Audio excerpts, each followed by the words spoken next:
அருவிக்கு மேல பொங்குமா கடல் அப்படிங்கிற ஒரு இடத்துல அதிகமா நிறைய பேர் தவறி விழுந்து இறந்து போயிடுறாங்க. இந்த இறந்து போனவங்களோட சடலங்களை மீட்கிறது அப்படிங்கிறது ரொம்பவே கடினமான ஒரு விஷயம். ஆனா இந்த சேலஞ்ச ரொம்ப ஈஸியா வாயில நல்லெண்ணெய் வச்சுக்கிட்டு தண்ணியில குதிச்சு அதை மேல எடுத்து வைக்கிறாரு ஒரு வாலிபர். இவரோட திகில் அனுபவங்களை இப்போ பார்க்கலாம். குற்றாலத்தில் வருடம் தோறும் தொடங்கும் சீசன் ஒருபுறம் களை கட்டினால் பொங்குமா கடலில் நிகழும் விபத்துகள் மக்களை பெரிதும் அச்சத்தில் ஆழ்த்துகின்றன. இந்த விபத்திற்கான காரணம் என்ன? இந்த விபத்தில் இருந்து விடுபட மேற்கொள்ளப்பட வேண்டிய நடவடிக்கைகள் என்ன என்பதை இப்போது காண்போம். குற்றாலத்தை சுற்றி பழைய அருவி, சிற்றருவி, மெயின் அருவி போன்ற 3 அருவிகள் உள்ளன. இந்த மெயின் அருவிக்கு மேல் செண்பகாதேவி அருவிக்கு செல்லும் பாலத்திற்கு கீழ் இருப்பதுதான் பொங்குமா கடல். இந்த பொங்குமா கடலுக்கு செல்ல 5 காட்டு வழி பாதைகள் இருப்பதை இங்கு நடைபெறும் விபத்தை குறைக்க முடியாமல் போனதற்கு ஒரு காரணம் என்றே சொல்லலாம். ரம்மியமாகவும் மர்மமாகவும் காணப்படும் பொங்குமா கடலுக்கு செல்ல அரசு கடந்த 1.5 வருடமாக தடை விதித்துள்ளது. இருந்தபோதிலும் பொங்குமா கடலை காணச் செல்வோரின் ஆர்வம் குறையாமல் இருப்பதும், பொங்குமா கடல் என்ற தடாகம் குறித்த முழுமையான தகவல் கிடைக்கப் பெறாமல் பலர் இங்கு செல்வதாலும் விபத்துகள் அதிகமாக நிகழ்கின்றன. அப்படி என்ன அழகு இருக்கிறது பொங்குமா கடலில் என்றால், மிகவும் வழுக்கு பாறைகள் நிறைந்த பகுதி என்பதோடு இங்கிருந்து பார்ப்போருக்கு மெயின் அருவியில் குளிப்பவர்களும் கோவிலும் தெரியும். ஆனால் அருவியில் நீர் கொட்டுவதை காண இயலாது. இவற்றையெல்லாம் பார்க்க முடிந்த தம்மால் அருவியில் நீர் கொட்டுவதை பார்க்க முடியாதா என்ற ஆர்வத்துடன் எட்டி பார்க்கும் போதுதான் அந்த பயங்கரம் அரங்கேறுகின்றன. இந்த பகுதியில் 38 வருடமாக சீசன் தோறும் கடை நடத்தி வரும் முருகன் பொங்குமா கடல் குறித்து தரும் புதுமையான தகவலையும் நாம் நினைவில் கொள்ளத்தான் வேண்டியிருக்கிறது. இதுல கிட்டத்தட்ட ஆயிரக்கணக்கான மூலிகைகள் என்று எரிந்து கொண்டிருக்கிறது. அந்த மூலிகைகள் இப்படி தனியாக வந்து கொண்டிருக்கிறது. இந்த மெயின்பாலத்தினுடைய லிங்கங்கள் 1008. இதுல கருப்பசாமி இருக்கிறார்கள், அன்னபூரணி இருக்கிறார்கள், மகாலட்சுமி சிலைகள் இருக்கிறது. அதை நன்றாக நீங்கள் மேலே இந்த பொங்குமாங்கடலிலிருந்து கீழே மெயின்பாலத்து தூர் வரை பார்த்தீங்கன்னா 1008 லிங்கங்கள் உள்ளது. இது கோடான கோடி ஆண்டுகளுக்கு முன்னால் பல முனிவர்களால் செதுக்கப்பட்டது. இந்த மாதிரி ஒரு புண்ணியமான இடத்தில் மது அருந்திவிட்டு ஆபாச வார்த்தைகள் பேசுவதும், பெண்களை தரக்குறாக பேசுவதும் இளைஞர்கள் தயவு செய்து குறைத்துக் கொள்ள வேண்டும். குற்றாலம் என்பது ஆன்மீக சுற்றுலாத்தலம். பொங்குமா கடலை சுற்றி விஷ காற்று வீசுவதாகவும், இதனை அறியாமல் அந்த பகுதியில் எட்டி பார்ப்பவர்களின் உடம்பின் இரத்தத்தில் அந்த காற்று கலப்பதால் அவர்கள் வழுக்கி விழுந்து உயிரை விடுவதாக கூறுகிறார் முருகன். இவ்வளவு ஆபத்து நிறைந்த பகுதியில் குடித்துவிட்டு வருவோரை மரணம் வரவேற்கும் என்பதில் நிச்சயம் மாற்று கருத்தில்லை.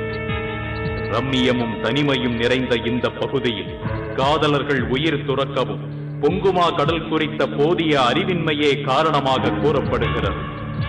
1990ஆம் ஆண்டு ஏற்பட்ட வெள்ளப்பெருக்கிற்கு பிறகு பொங்குமா கடலின் ஆழம் தற்போது குறைவாகவே உள்ளது என்றாலும் உள்ளே பாறைகளின் சிதைவும் மரக்கட்டைகளும் தாறுமாறாக கிடக்கின்றன. இவ்வளவு ஆபத்துகள் நிறைந்த பொங்குமா கடலில் நீச்சல் தெரிந்தவர்கள் விழுந்தாலும் நிலைமை மோசம் என்றே விவரிக்கின்றனர் அந்த பகுதி மக்கள். பொங்குமாடல் முன்னால இருந்த ஆழம் பயங்கரமான ஆழம். 92 வெள்ளம் வந்ததுல கொஞ்சம் மணல் சேர்ந்துடுது. இப்ப 300 அடி ஆழம். பாறை இக்கு பயங்கரம். உள்ள இருந்து வெளியேறணும் ரொம்ப கஷ்டம். லவ்வஸ் விழுதும் மேல இருந்து விழுது, குளிக்க போறோம்னு செத்துருதான். இதை நாங்க பார்த்துக்கிட்டே இருக்கோம். எங்களை போலீஸ் டிபார்ட்மெண்ட் எங்களை கூப்பிடுது. நாங்க தூக்கிக்கிட்டு இருக்கோம். இந்த பொங்குமா கடலில் உயிரை துறந்தவர்களின் உடலை எடுக்கும் ஒரே நபராக கண்ணன் என்பவர் தனித்து விளங்குகிறார். இதுவரை 240க்கும் மேற்பட்ட சடலங்களை உள்ளே சென்று எடுத்து வந்திருக்கிறார் இந்த கண்ணன். அவற்றில் கடந்த ஆண்டு எடுத்த 4 சடலங்களும் அடங்கும். பொங்குமா கடலில் விழுந்தவர்களை கண்டுபிடிக்க கண்ணன் கையாளும் முறை நம்மை கதிகலங்க வைக்கிறது. வாய் நிறைய நல்லெண்ணெயை வைத்துக் கொண்டு உள்ளே குதிக்கும் கண்ணன் 20 அடி ஆழத்திற்குள் மூச்சை அடக்கி உள்ளே சென்ற பிறகு வாயில் இருக்கும் நல்லெண்ணெயை கொப்பளிக்கிறார்.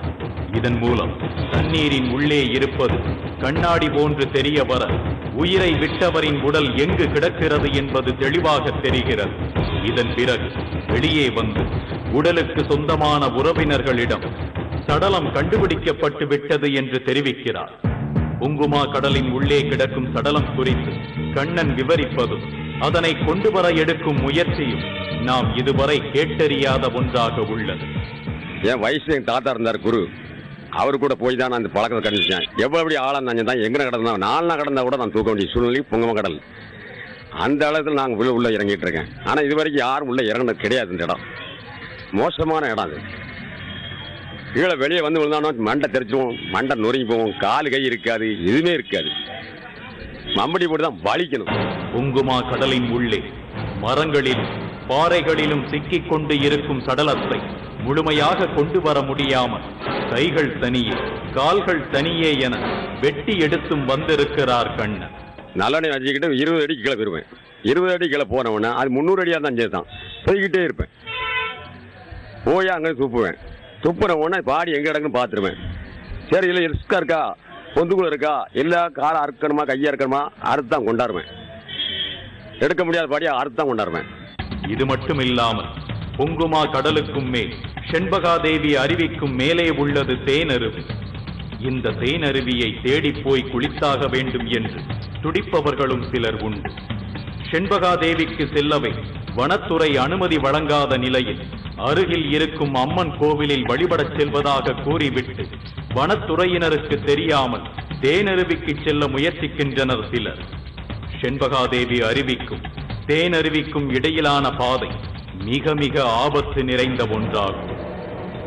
பாசி படர்ந்த வழுக்கு பாறைகளில் கால் வைத்து கடந்து தேனருவிக்கு செல்ல முற்படுபவர்கள் பள்ளங்கள் எங்கிருக்கிறது என்பதை உணர முடியாமல் போவதுண்டு. இதனால் பள்ளத்தில் வழுக்கி விழுந்து ஆற்று வெள்ளத்தில் அடித்துச் செல்லப்பட்டு உயிரிழந்தவர்களும் இங்கு ஏராளம். 1 வருஷ காலமா ஆள் விடல செம்பாதிக்கு. இல்லை விட்டா நேரம் 10 வாடி தூக்கணும். வெள்ளி சனி ஞாயிறு 10 வாடி தூக்கிட்டே இருக்கணும். நாங்கள் எங்களுக்கு வேலை அதுதான். பிறகு தண்ணி அடிச்சவனும் குதிச்சிருதான், சீசனுக்கு வரவனும் உள்ள குதிச்சிருதான். இதில் வந்து நம்ம ஒன்றும் கண்டுபிடிக்க முடியல. ஒரு சனி ஞாயிறு மட்டுமே ஒரு நாளைக்கு 4 பாடி போய்கிட்டு இருக்கும்.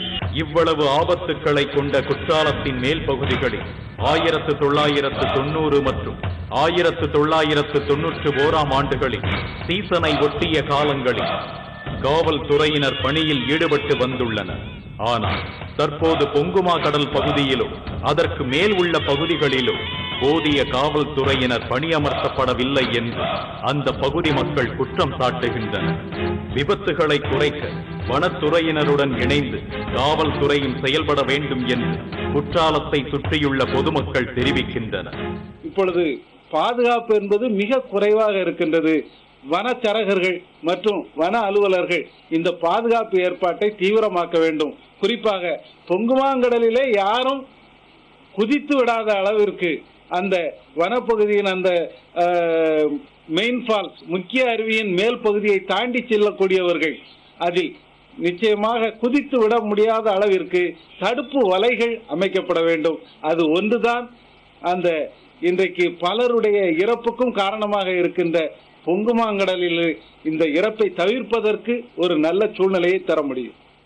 மேலும் குற்றாலத்திற்கு மேலே உள்ள பேரிடர்களை தாம் தமது தாத்தா பாட்டி மூலம் சிறுவயதில் இருந்தே தெரிந்து வைத்திருப்பதாகவும் வெளியூர்களில் இருந்து வரும் சுற்றுலா பயணிகளுக்கு இது தெரிய வாய்ப்பில்லை என்றும் தெரிவிக்கிறார் உள்ளூர் வாசியான கல்லூரி மாணவர் ஒருவர்.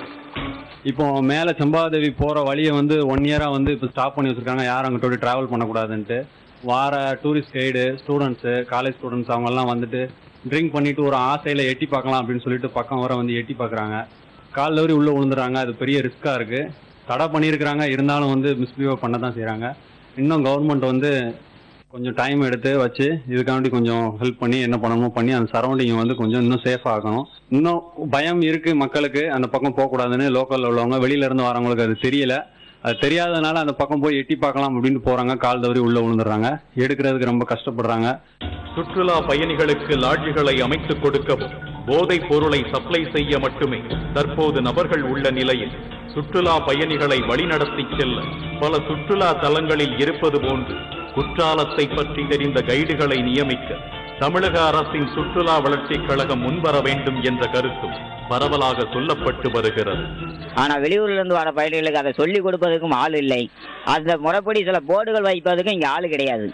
அந்த மாதிரி போர்டுகள் இந்த குற்றாலனுடைய ஐதீகத்தை போர்டு மூளைக்கு மூளை போர்டு முக்குக்கு முக்கு டூரிஸ்ட் பிளேஸ் எங்கெங்க நிற்கிறார்களோ அங்கெல்லாம் போர்டு வைத்து இதை நல்ல முறையில் கொண்டு வந்தா வரக்கூடிய பக்தர்களும் இதை புரிந்து கொள்வார்கள்.